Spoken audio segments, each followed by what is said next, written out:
पूछ रहा है कुछ वो? बताओ, तुम्हारी योजना थी ना ये? माँ कहाँ है? अवध, हाँ भावना बताओ, कहाँ है माँ? भावना देखो, बस बहुत हो गया। बताओ कहाँ है माँ? बेटा प्रेम, शांत हो जाओ बेटा, शांत हो जाओ।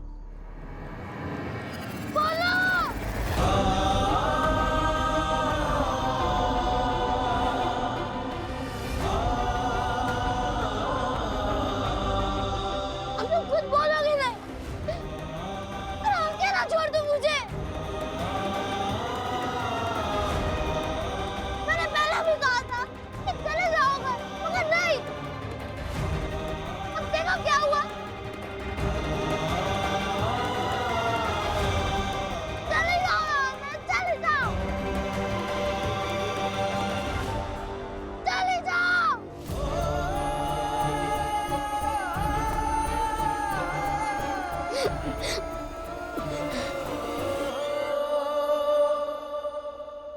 भावना, आपने रुक जाओ। भावना,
माँ,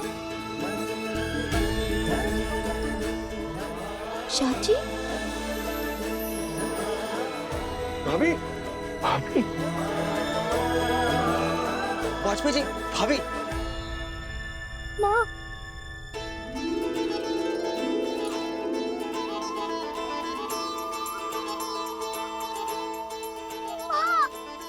माँ, माँ, माँ,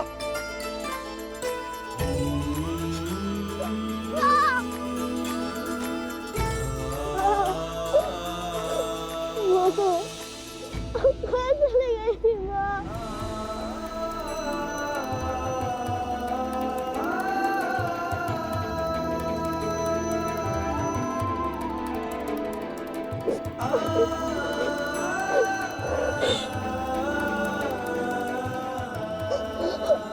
अटल, आंटी को कुछ नहीं हुआ था।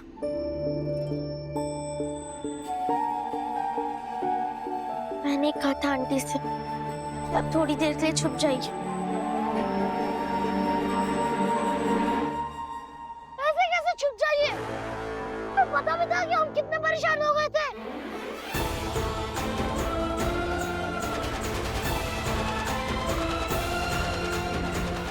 अब तो राना की जान भी निकल ही जाएगी। ऐसे ही ठीक ऐसे ही आंटी को भी लगता होगा ना अटल, जब तुम उनके पास नहीं होते होंगे। देर हो जाती होगी आने में। जब लोगों से खबर मिलती होगी कि पुलिस से मुठभेड़ में वो लोग मारे गए, मर गए, तो आंटी भी ऐसे ही भटकती होगी ना।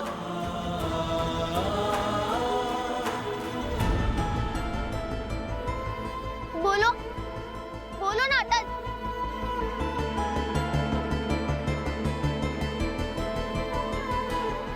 तरीका सही था या गलत पता नहीं, बस तुम्हें समझाना चाहती थी, पर समझाना क्या?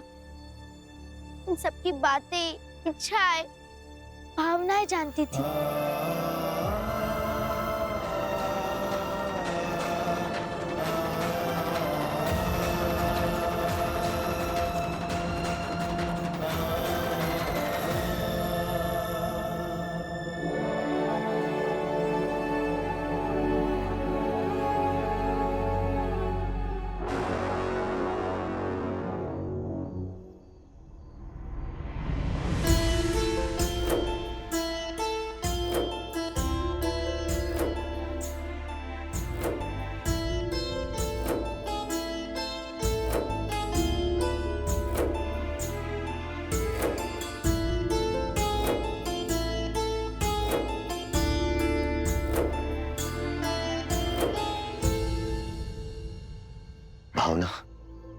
बेटा अटल के लिए तुमने जो किया है ना, वो मैं पूरी जिंदगी में नहीं कर पाता।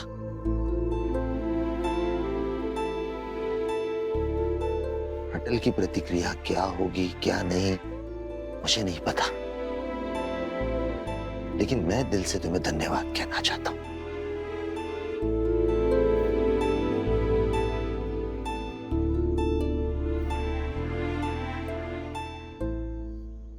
मुझे नहीं पता मैं क्या कहूँ तुमसे। अक्सर माएं बच्चों को सिखाती है, उनके सवालों के जवाब देती है, सब कुछ करती है अपने बच्चों के लिए।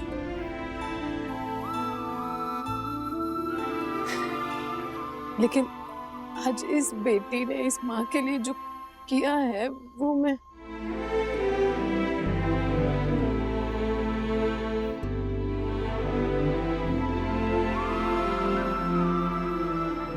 नहीं आंटी, सोकर जागी तो चादर आपने समेटा, ये काफी है मेरे लिए।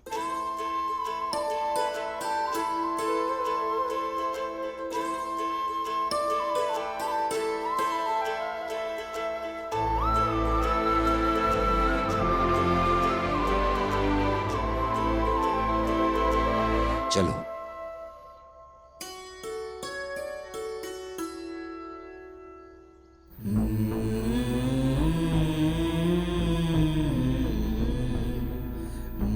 ठीक ऐसे ही आंटी को भी लगता होगा नाटक, जब तुम उनके पास नहीं होते होंगे, देर हो जाती होगी आने में, जब लोगों से खबर मिलती होगी कि पुलिस से मुठभेड़ में वो लोग मारे गए, तो आंटी भी ऐसे ही भटकती होगी ना। तरीका सही था या गलत पता नहीं, मैं बस तुम्हें समझाना चाहती थी। इन सबकी बातें, इच्छाएं, भावनाएं जानती थी।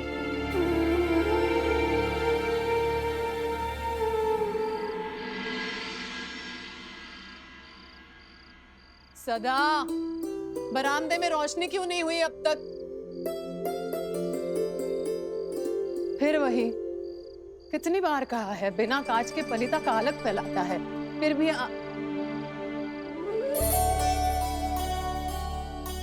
बात क्या है?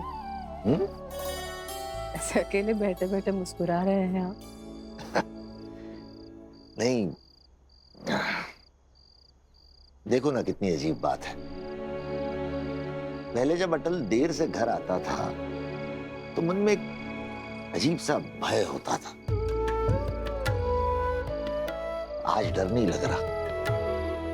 आज एक अजीब सा सुकून है, संतोष है मन में।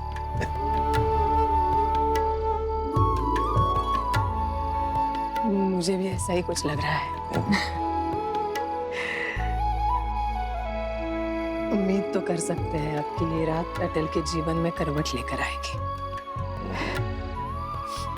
तो जैसा आपने कहा था ना, वैसा हो जाए कि राष्ट्र सेवा करते करते उसे घर का रास्ता भी याद रहने लगे। हाँ। थोड़ा आटे का हलवा बना लो आज। बनाती हूँ, कांच लगा के रखिए। हाँ।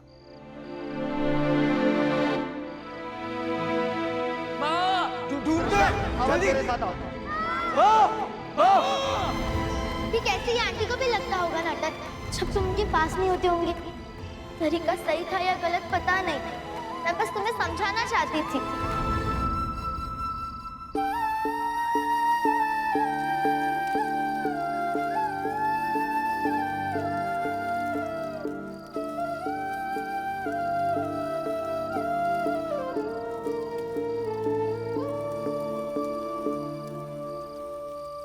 अटल, घर नहीं चलोगे?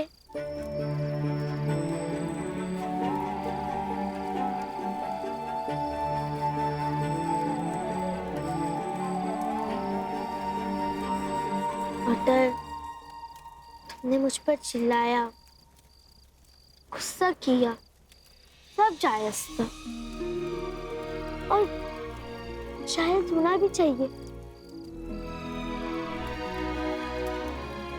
मैंने तुम्हारे और तुम्हारी माँ के साथ ऐसा किया।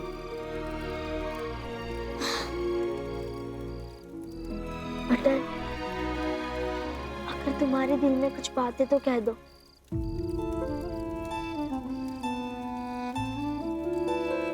कह सकते हो अटल।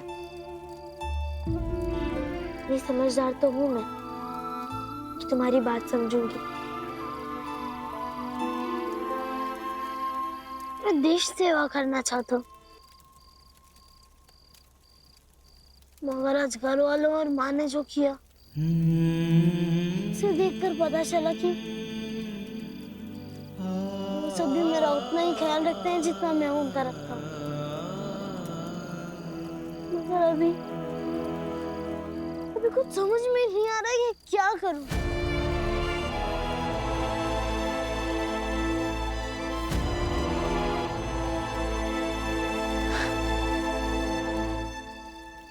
अटल, मैं राष्ट्र सेवा करनी है। राष्ट्र सेवा का असली मतलब होता है राष्ट्र के लोगों की सेवा करना। ज्यादा से ज्यादा लोगों की सेवा तब तुम कर पाओगे जब तुम ज्यादा से ज्यादा लोगों को देख पाओगे, और उसके लिए तुम्हें ऊंचाई पर आना होगा। मतलब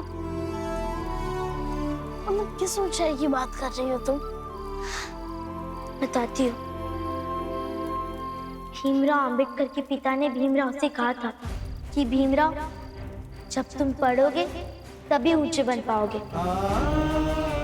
अगर तुम ऊंचाई पर पहुंचोगे तो ज्यादा से ज्यादा लोगों के दुख दर्द बांट पाओगे, कि दुख दर्द खत्म भी कर पाओगे।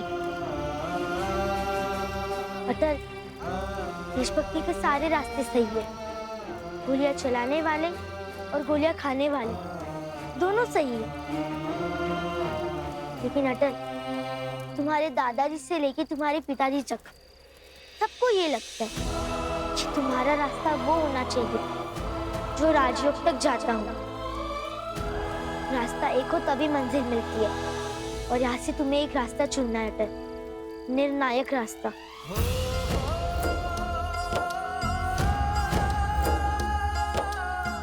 सोचते हुए घर आना, फिर देखना, इसके बाद तुमसे कोई कुछ नहीं कहेगा।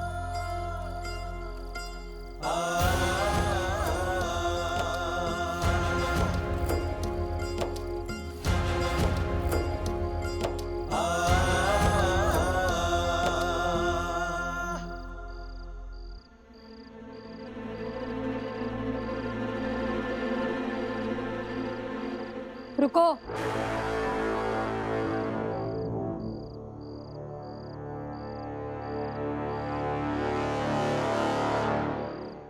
बात हो गई तुम्हारी अटल से?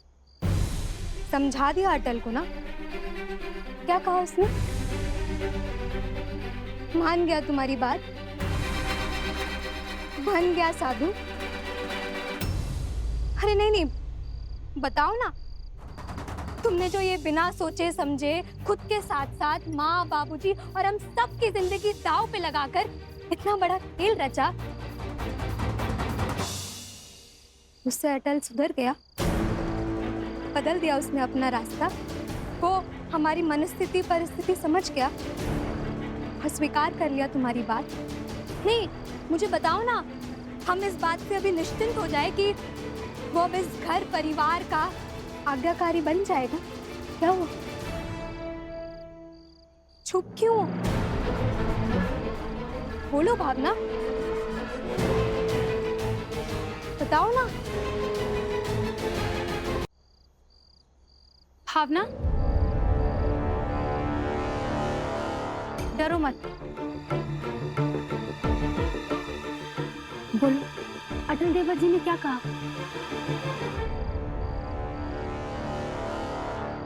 अटल को समझा रही थी तो वो बहस नहीं कर रहा था, सुन रहा था। और चुप होकर सुनना स्वीकार की पहली सीढ़ी है। पता नहीं, अटल हमारी बातें स्वीकार कर ले। थोड़ी प्रतीक्षा और थोड़ी प्रार्थना कीजिए।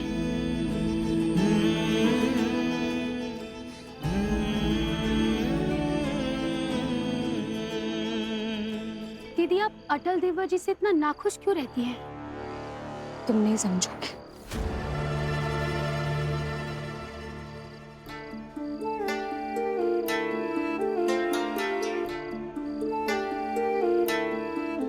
अटल भावना के साथ लौटा नहीं।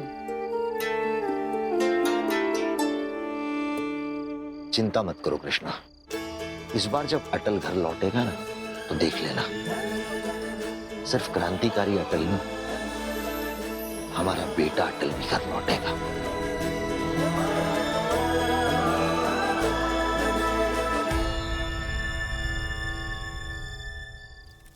अगर ये रास्ता छोड़ दूंगा फिर राष्ट्र प्रेम कम तो नहीं हो जाएगा? मैं हमेशा कहता हूँ कि अखंड गण इस देश के लिए समर्पित है, वो झूठा तो नहीं हो जाएगा? और सब ये तो नहीं कहेंगे कि अटल झूठा था? कुछ समझ में नहीं आ रहा कि क्या करूं।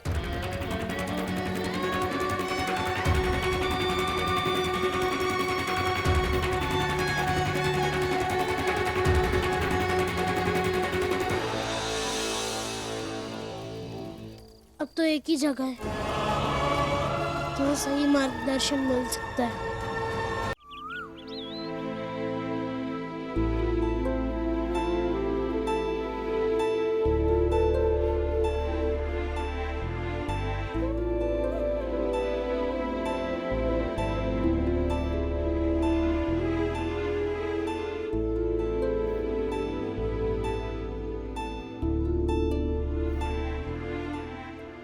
प्रणाम। प्रणाम। कैसे आना हुआ अटल? क्या हुआ? बहुत बड़ी उलझन में हूँ, मार्गदर्शन चाहिए आप सबसे। कैसी उलझन? दरअसल क्या हुआ है, मुझे एहसास हो रहा है मेरा जो तरीका है देश प्रेम का, देश सेवा का,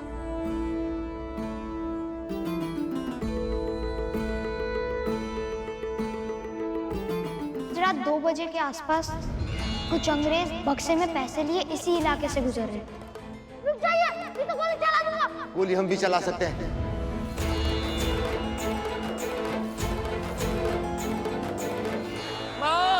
कृष्णा, आवाज मेरे साथ आओ।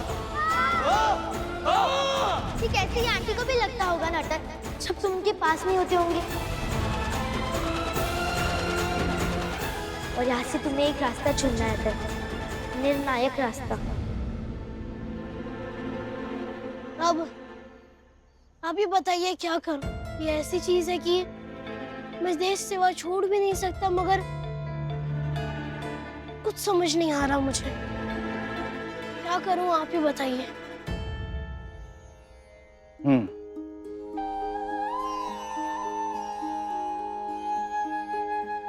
अटल, हमारी हर समस्या का समाधान हमारी पौराणिक कथाओं में मिलता है।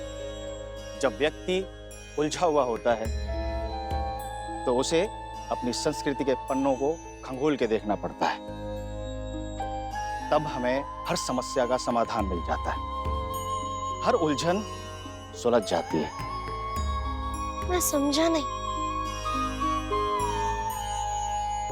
अटल, भगवान राम के पास अस्त्र शस्त्र की कोई कमी नहीं थी और ना ही उनके पास बल की कमी थी।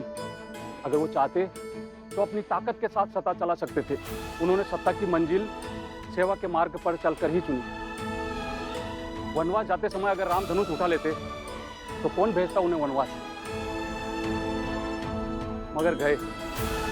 वही भगवान श्री कृष्ण अपने जीवन काल में हमेशा शक्ति का दामन थामे रखे। राम और कृष्ण में किसका रास्ता अधिक सही है, उससे अधिक ये समझना अति आवश्यक है कि राम और कृष्ण में दोनों में कोई गलत नहीं है।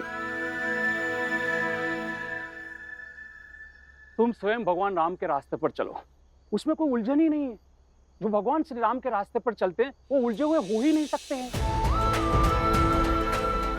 भगवान राम को स्वयं उलझे हुए हैं।